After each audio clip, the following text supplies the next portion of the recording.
Hina putara mu mgbe mụmụ nọ na nsogbu aga m enye gị ekele ọma ka m ga-enye gị otito ọma ka m jiri bịa abụ ndị nsọ ka m ga-abụ iji gosi na ị dị ukwuu gbara mmehie Chineke ka m keta oke n'ime gị.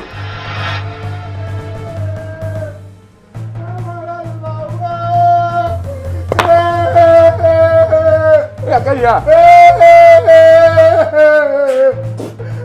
na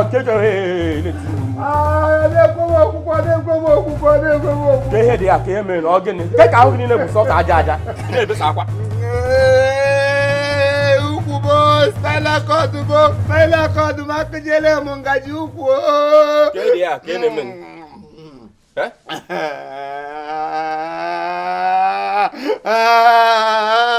men ke dia na ke ka gini ne buso sa aja aja enuru ogu azalu odru mo ge akwem nedi azalu mo ge akwem nedi o ye ka akara malu du mo ogu ko e kuru gi he o wa ude ejike ejike ka di ocha yes kuru gi he o ya lakini me kura ke mo jiku gi he o mgbe esim side ebe amammanwu no na ade to te mpụta to ebe ho ri ote na anu ote mbia kuro na-agakwuru onwe m onye nwunye ego na-ada emesi ka achọ m ụka nwa obodo ka m na-elekwana nwa ya ekoles nwerikwa ihe ọjọọ m sị ya bịa gafee m ote bịa hụasịa m anya ote mbịala ahịa anya ya sị m moto ogbukwe m sị ya gịnị ya sị m moto ogbo m tie what ya sị m katapila kwọrịakwa Olisa nwanne m nwoke katapila kwọrịa m nwa maka Chineke ọwa ụdị ihe o kwuru moto ogbukwe m ọ dị ka o chefu ka m si eti ihe na praịmarị skuul abi mgbe o kwuru ya katapila kwọrịa m nwa mgbe o kwuru ya sị na enweghị ihe ị ga-eme pịa m ụkwụ jem ja abụkpọrọ nwa ọnwụ m abụọ nwerikwa ihe ọzọ mmiri m na-abụ abụ ndị nsọ ya dị ote nwụrụ m ote ka ọkụkọ ote pịa m nwụlie m elu ote esi m Chineke bịa kọm na ala ote m kajise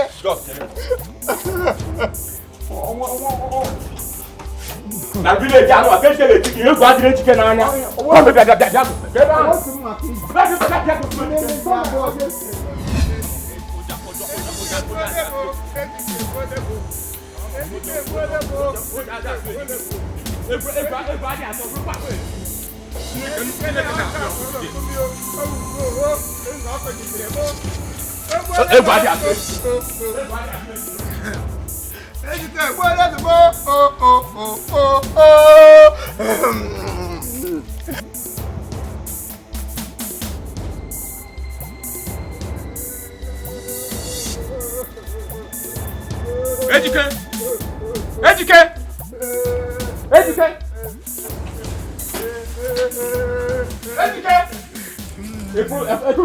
Ejike today, nwa apụghị here.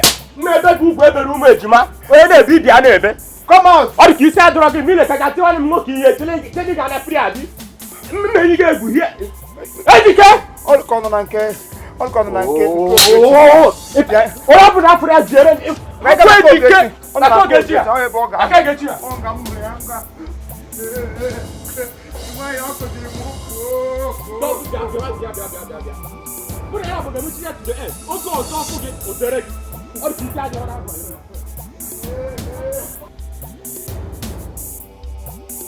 Eji my man obata feel no ge lecha ma yo lecha me yasin nya kelelo isuma ya asuma deni mana ihe promote wo Obata now.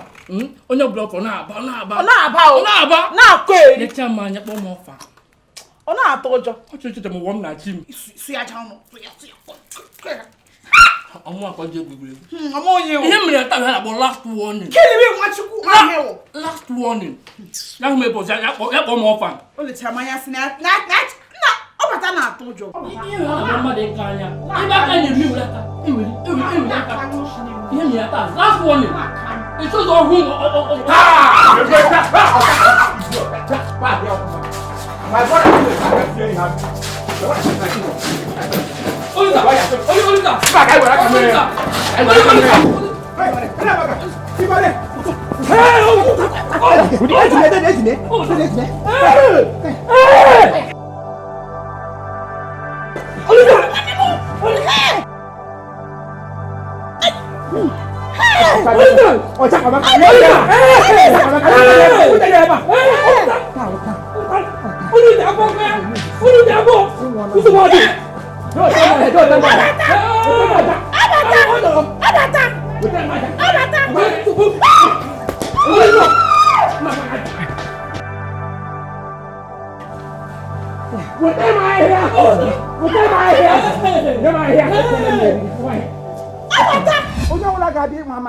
N'obodo a ngwa onye ọ na nwere na nwere yaga ị na-agba ọsọ ị ka na-agba you are just running kakwa ga agwa nwanne gị nwaanyị okwukwe ka ikpe ya akwụkwọ try ya na this village na-etikasịa mmadụ oche nkwa onye ihe m ga-akụ ya nonsense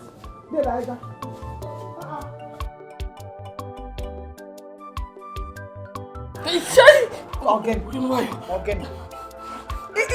Ihuru Olise ebe ọ na-abịa. Ihuru ebe ọ bụ ma brunka. Ge chọrọ ya gawa. Mgbaga akantị. Chọrọ ịlụsa ya. Onye mmanụ na Olise awụ kingdom na village a. Onye mmanụ na Olise akwụ ka chinchin para. N'ebe a gị gbasa ya ọ kwọla gị. Ye mgba akantị. Ahụtadị m ihe na-eme ebe a. Nna onye tiri eti salad.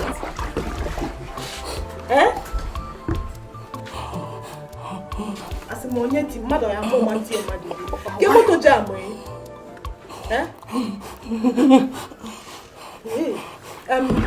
Oma. Iveko. For the escape. Open for the escape if you go na ekuti escape o ifi keme. Ke moto jam ogi a. Ndo onye ọbụla agbachi m nkịtị gwara ụlọ m. Obata na Olisa. Asi. Chelugo. Nya ihe okwukwe na ebe a na-ekwu. Ebe a ifuru Olisa. Ike agbapụ ọsọ n'eziokwu. Mmadụ tigi ya. Nwoke na nwoke ibe ya. Nwoke ibe ma gbara aka. Izu ori. Onye izu. Eji zọ gị ya azọ gị.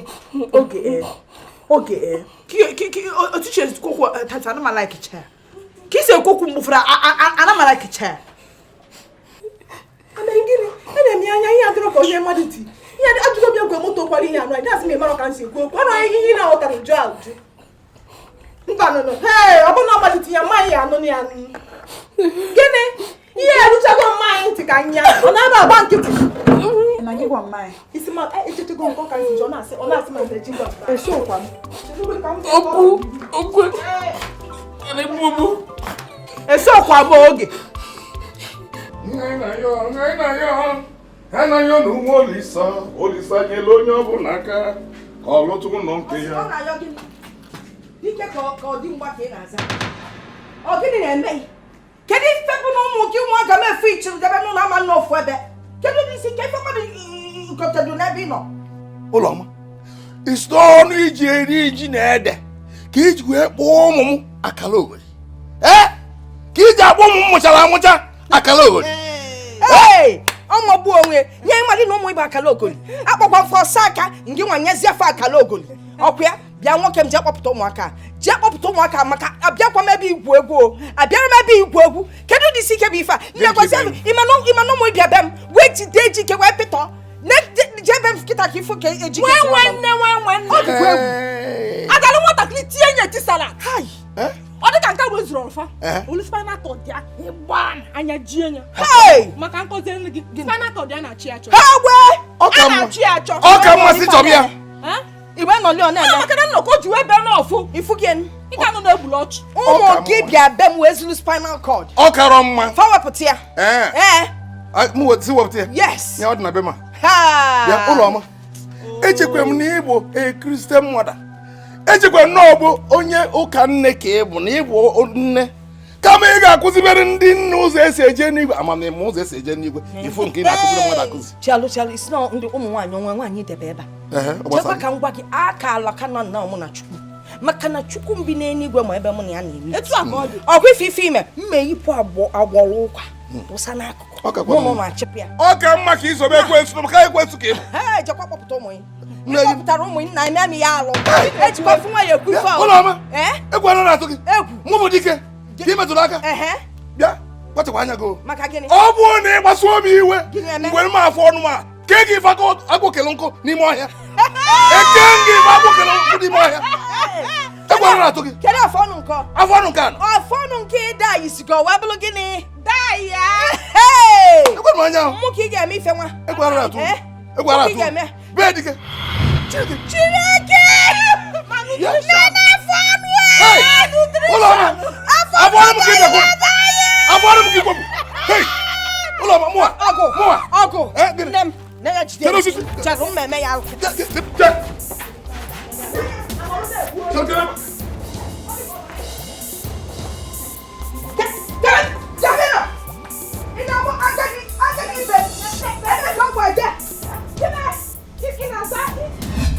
Kedu kwụsịrị m?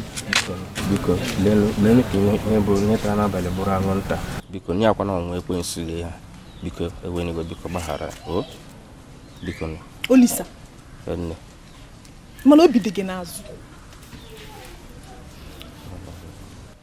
Ezigbote obi taa gị mmiri. Ibubo obi akpọ. Obele nwere etu a. Nwe nna. Nwatakịrị na-ejere anyị ozi.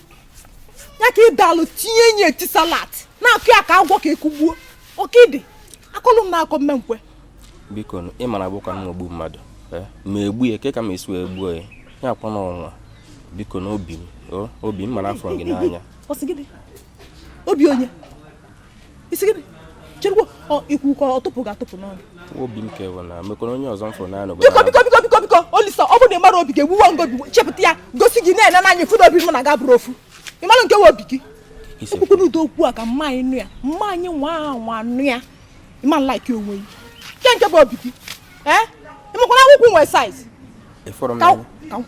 ka onye n'anya amapụ ala akpụkwụ anọghị n'iru abụrụ saiz gị Olisa akpụkwụ nwee saiz abụrụ m saiz aka ifu nnọgide n'elu ụwa sị na ewo oge echi na ọkabago nka onwezi choice ọzọ na ndị oli choice nọzi nnọọ ndị bụ unu Olisa bịalụ m di mmasị mba nwanne ya nwoke ọbata osu onye nke awa isi siti basikọ na ebe dị mmasị mba idini ndị niile nọ na famili ụmụnne m niile ụmụ nwaanyị niile ụmụnne m niile onwere onye ga-ekweta ịnụ mmadụ na famili unu maka na ọbịa m ju na-egwu ọgịwa ọ bata osu nwanne gị nwoke ka papa unu egbo nke mba bụ ihe na-achọ ịpụ ya anya odo na ya nọ celebrity journey ka ọ startị ala bụ ihe na-achọ ịpụ ya ejike na-ayị nwanne gị nwaanyị ka m jide ego ihe ga-adịkwanụ mma echi o ekwuzi n'okwu a na echi ihe meke tụgharị o ejike akọrọ m jide ego na ejike akọrọ gị jide ego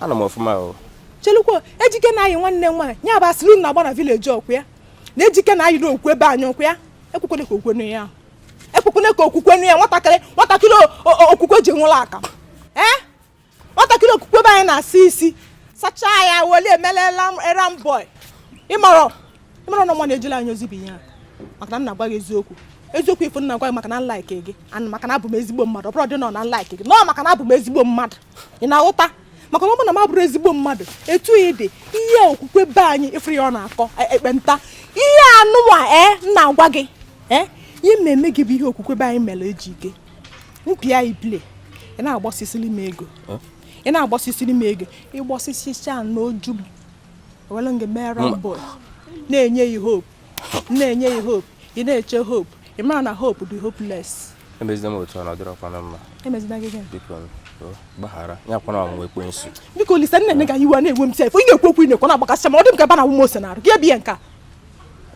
Ọmụ ọzọ ị na-ekwu. Enwekwana ihe ọzọ m afọ gị n'anya ka m kwụsị ka mụ na gị kpaa. Emekwana ife ọzọ o. Agwala m na ana. Jee break, gbara ọgwụ ịnwụ. Gbara ọgwụ ịnwụ. Ị na-apụ apụ? Mba, ewe bus stop ka m na-eje. Ka m baa moto bịawazi ebe a. Akọ ga-adọrọkwa mma.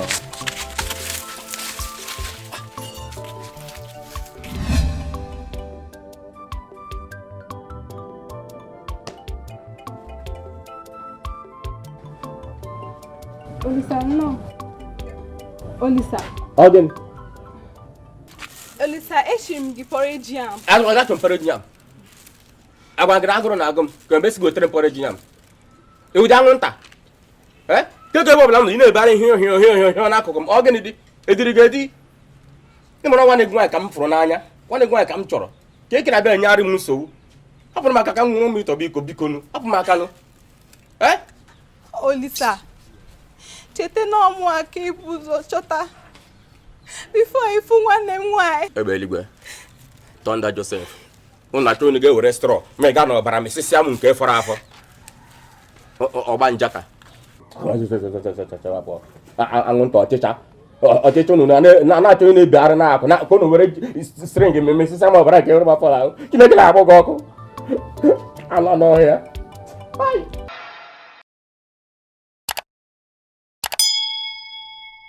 All right, thank you very much. This is Chief Imo and his crew. We beg all of you to keep subscribing to our channel, Chief Imo Comedy on YouTube. As you do that, God will bless you. God will bless you. Hip, hip, hip. Hooray! We love you.